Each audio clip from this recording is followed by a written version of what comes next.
Good morning student. आज हम Gujarati chapter number 3 साची हज वो पढ़ेंगे। इससे पहले हमने चैप्टर नंबर 1 और 2 है वो कंप्लीट किया। चैप्टर नंबर 1 था हमारा नावड़ी चाली, तो ये हमने कंप्लीट कर लिया है पूरा। आपने भी कर लिया होगा, सारा एक्सरसाइज वगैरह सब कुछ कंप्लीट हो गया। फिर चैप्टर 2 है ठंडी, वो भी हमारा कंप्लीट हो गया। तो वर्कबुक में भी कंप्लीट हो गया है, तो आपने भी किया होगा। तो हम अब आगे बढ़ते हैं और चैप्टर नंबर है 3 साची हज, वो हम आज समझेंगे और पढ़ेंगे। देखो यहाँ पे चित्र है, चित्र देख के ही हमें स्टोरी के हिसाब से हमें आगे बढ़ना है। ये साची हज एक स्टोरी है। सबसे पहले हम पढ़ेंगे और समझेंगे। बगदाद शहर में शेख अब्दुल्ला नो परिवार रहतो होतो। बगदाद शहर में एक शेख अब्दुल्ला थे, उसका परिवार और कुटुंब उसका वहाँ पे रहता था बगदाद शहर में। फिर शेख अब्दुल्ला खूब धार्मिक था। ये शेख अब्दुल्ला थे तो बहुत धार्मिक प्रवृत्ति के थे। फिर दर वर्षे हज पर अनेक लोगो जता त्यारे तेमने पण हज करवानी तीव्र इच्छा थती। जब हर साल बहुत सारे लोग हज पर जाते, तो ये जो शेख अब्दुल्ला थे उन्हें भी हज करने की बहुत इच्छा होती थी, लेकिन परंतु गरीबी ने कारणे तेओ हज करवा जई सकता न हता। गरीबी की वजह से वो हज करने जा नहीं सकते थे। ये शेख अब्दुल्ला बहुत गरीब थे, इसीलिए एक वर्षे જ્યારે બગદાદના લોકો હજ માટે નીકળ્યા ત્યારે શેખ અબ્દુલ્લાને તેમની ગરીબાઈને કારણે હજમાં ન જોડાઈ શકવાનું ભારે दुख થયું। क्या हुआ कि एक साल क्या हुआ कि जब बगदाद के बहुत सारे लोग हज करने निकले, तब शेख अब्दुल्ला को उसकी गरीबाई की वजह से हज में नहीं जाने का बहुत ही दुख हुआ कि वो गरीब थे, तो उसके पास उतने पैसे नहीं थे, तो कैसे हज करने जाए। तो उससे बहुत उस साल की हज वो नहीं कर पाए, तो उससे बहुत दुख हुआ।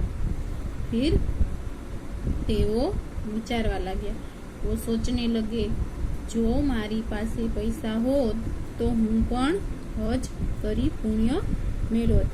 वो सोचने लगे कि अगर मेरे पास पैसे होते तो मैं भी हज करके पुण्य कमाता। एक वक्त रात्रे तेओ सुई गया था। एक बार वो रात में सो रहे थे और अचानक तेमनी ऊँघ उड़ी गई, और अचानक उसकी ऊँघ है वो उड़, तो उसकी नींद है एक बार रात पे सोए थे तो उड़ गई। तेमने कोईनो अवाज संभळायो, उसे किसी की आवाज आई। तेओ शांति थी सांभળી रहा, तेओ एकदम शांति से सुनने लगे। फिर बात करवा वाला भी फरिश्ता था। कौन थे दोनों? कि वो जो दोनों उससे आवाज आई थी, तो 2 फरिश्ते थे, वो भगवान के वो दोनों बातें कर रहे थे। भगवान के दूत थे फरिश्ते, तो वो दोनों बातें कर रहे थे। उसकी आवाज शेख अब्दुल्ला को आई। एक फरिश्ताए एक दूते बीजा ने पूछू। एक फरिश्ते ने दूसरे को पूछा, हे भाई, આજે જે લોકો મક્કા શરીફમાં હજ કરી રહ્યા છે, तो क्या पूछा कि हे भाई, आज जो लोग मक्का शरीफ में हज कर रहे हैं, શું ખુદાએ તે બધાની હજ કબૂલ કરી દીધી છે? क्या खुदा ने उसकी हज है वो उस सब की हज है वो कबूल कर ली है? तो बीजा फरिश्ताए जवाब आप्यो। दूसरे फरिश्ते ने पहले फरिश्ते को आंसर दिया कि ना। क्या कहा? ना। બધાનો તો સ્વીકાર નથી કર્યો। सबकी हज तो स्वीकार नहीं की है, पहला फरिश्ताए पूछू। तो पहला जो फरिश्ता उससे पूछ रहा था उसने पूछा फिर से, तो पछी खुदाए कोनी हज स्वीकारी छे? तो फिर खुदा ने किसकी हज स्वीकारी है? बीजाए कह્યું हाजीओमांथी कोईनी पण हज स्वीकारी नहीं। वो जो गए हैं ना हज यात्री, उस हज यात्रियों में से किसी की भी हज स्वीकार की नहीं है। उसने आंसर दिया। पहला ये प्रश्न कर्यो के तो पछी आ वर्षे हजनु पुण्य कोईने पण नहीं मळे। तो पहले वाले जो फरिश्ते हैं ना उसने एक क्वेश्चन किया, तो फिर इस साल हज में गए हुए को किसी को भी इस हज का पुण्य नहीं मिलेगा? बीजाए जवाब आप्यो। दूसरे ने आंसर दिया, केम नहीं मळे, क्यों नहीं मिलेगा? पुण्य तो मળી ગયું છે, पुण्य तो मिल गया है। पहलाए आश्चर्य साथे पूछ्યું। पहले फरिश्ते को नवाई मतलब आश्चर्य हुआ, तो उसने पूछा कोने, किसे? बीजाए हंसता हंसता जवाब आप्यो। दूसरे फरिश्ते ने हंसते हंसते आंसर दिया, दमास्कसना अली हुसैन मोची ने। तो क्या कहा उसने कि दमास्कस में जो अली हुसैन मोची रहते हैं उसे हज का पुण्य मिल गया है। फिर शेख अब्दुल्ला बे फरिश्ता वच्चेनी बातचीत सांभળી રહ્યા હતા। तो ये दोनों फरिश्ते है बात कर रहे थे ना, तो शेख अब्दुल्ला है वो दोनों फरिश्ते की बात है वो सुन रहे थे।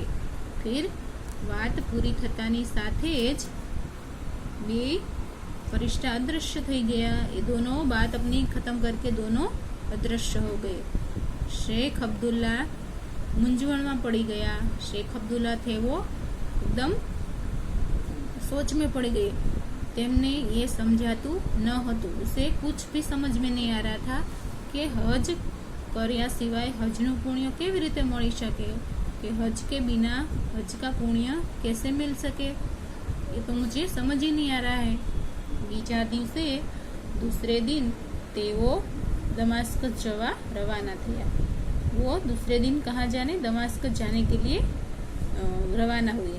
पूछता तेओ अली हुसैन ना घरे पहुंची गया। पूछता तेओ अली हुसैन के घर पहुंच गए जो मोची था। अली हुसैने तेमने आवવાનું कारण पूछ्યું। अली हुसैन ने उसके आने का कारण पूछा। शेख अब्दुल्लाए रात्रे सांभळेली सगळी ज बात तेमने कही संभळावी। शेख अब्दुल्ला ने जो सारी बातें सुनी थी ना फरिश्ते की दोनों की, तो वो सारी बातें उसने अली हुसैन को बताई। एमनी बात सांभळीने अली तो बेभान जेवा થઈ ગયા। उसकी बात सुनकर अली एकदम बेभान जैसे, मतलब उसे होश नहीं रहा था।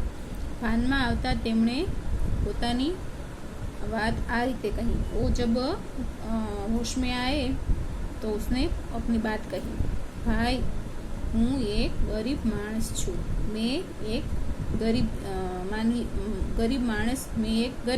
मानवी हूँ। કેટલાય વર્ષોથી વિચારતો હતો કે હજ કરી આવું। बहुत सालों से मैं सोच रहा था कि हज करके आऊँ। थोड़ू थोड़ू करीने हज माटे मैं रुपया भेगा કર્યા હતા। बहुत मेहनत करके थोड़ा थोड़ा करके हज के लिए मैंने पैसे इकट्ठे किए थे।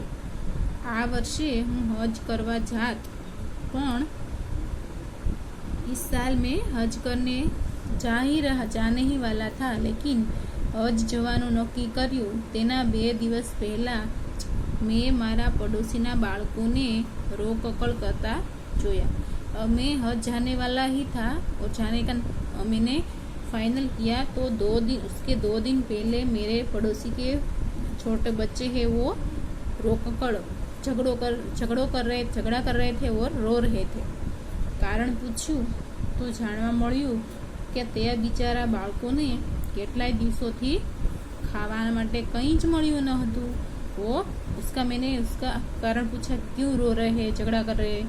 तो उसने मुझे आंसर दिया कि वो सब सारे छोटे बच्चों ने कितने दिनों से कुछ भी खाना उसे मिला ही नहीं था, खाया ही नहीं था અને ખાવાનું મેળવવાનો કોઈ જ રસ્તો દેખાતો ન હતો और खाने का मतलब खाना मिलने का कोई भी रास्ता दिखाई नहीं दे रहा था।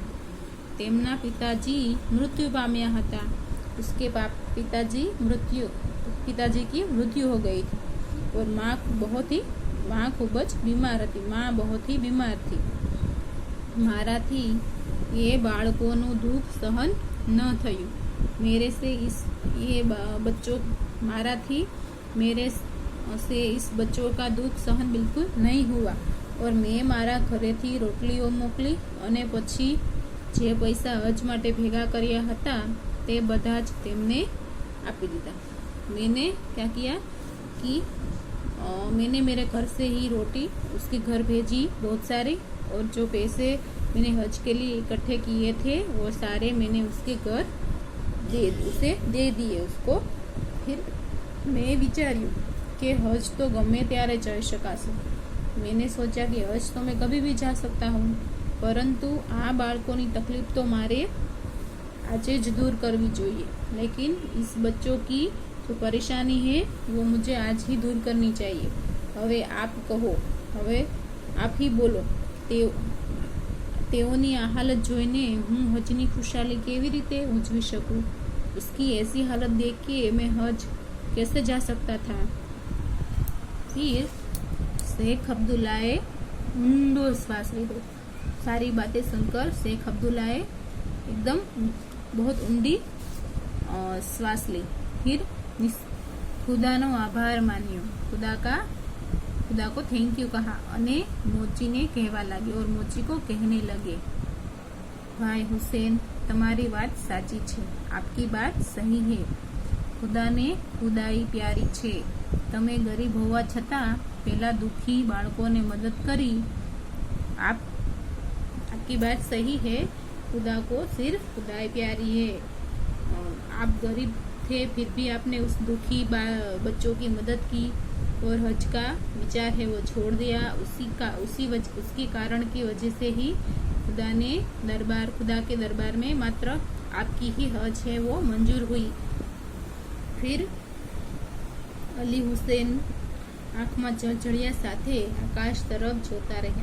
अली हुसैन जब ये बात सुनी शेख अब्दुल्ला की तो वो उसकी बातें सुनकर वो आकाश की ओर देख के उसे थोड़ा अच्छा लगा और आकाश की ओर देखते रहे। उसकी आंखों में आंसू आ गए और मन में खुदा का आभार मानने लगे।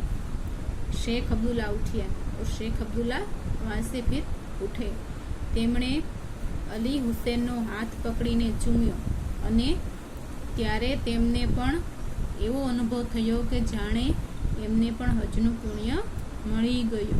शेख अब्दुल्ला ने क्या किया, अली हुसैन के हाथ को चूमा और तब उसे एहसास हुआ, उसे ऐसा लगा जैसे उसको भी हज का पुण्य मिल गया। तो ये हमारी स्टोरी थी अली हुसैन और शेख अब्दुल्ला की। देखो यह चित्र में ये है शेख अब्दुल्ला, ये अली हुसैन है, वो मोची है। तो ये देखो बूट चप्पल सीता है, उसकी दुकान है, उसका घर है। तो शेख अब्दुल्ला उसे मिलने आते हैं। बहुत अच्छी स्टोरी थी। तो इसमें से हमें क्या जानने को मिलता है, सीख मिलती है कि हमें तीर्थ यात्रा करने की वजह तीर्थ यात्रा न कर पाए तो हमें कोई अफसोस नहीं करना चाहिए और हमें जितना हो सके गरीबों को मदद करनी चाहिए। दूसरे लोगों को जो ज़रूरतमंद है उसको हमें मदद करनी चाहिए। उससे ही प्रभु भगवान खुश होते हैं। और देखिए आगे अब शब्द समझौती। देखो सबसे पहले है हज, उसका मीनिंग होता है मुसलमानों द्वारा थती मक्कानी पवित्र यात्रा। हमारे हिंदू में जैसे बोलते हैं कि तीर्थ यात्रा बोलते हैं ना हिंदुओं में, वैसे ही मुसलमानों में हज बोलते हैं। तो उसका ये पवित्र यात्रा धाम, पवित्र यात्रा को हज कहते हैं। फिर है फरिश्तों मतलब देवदूत, आश्चर्य, नवाई, स्ट्रेस, दमास्कस, सीरिया देश नो एक शहर है, सीरिया देश का एक शहर है दमास्कस। फिर है हाजी, हज कर आवनार व्यक्ति, जो हज करके आता है उसे हाजी कहते हैं। उसके बाद है रूढ़ि प्रयोग, मन मारीने बेसी रहेवुं, मन मार के बैठना, मन की इच्छा ने दबावी रखवी, मन में जो इच्छा है उसको हम पूरी नहीं कर सकते, उसको दबा के रखते हैं। रस्तो न देखावो, रास्ता नहीं मिलता, नहीं दिखाई देता, कोई उकेल न मळो, कोई ही उकेल नहीं मिलता। फिर है आँख में जलजलिया आवा, तो उसका मीनिंग है आँख में आंसू आवा, आँख में आंसू आए। तो आज हम यहाँ तक ही पढ़ेंगे, एक्सरसाइज हम कल करेंगे। तो ये जो स्टोरी हमने अभी जो पढ़ी और समझी, आप भी घर पे इसे पढ़ना अच्छे से और समझना। फिर हम एक्सरसाइज है वो कल करेंगे।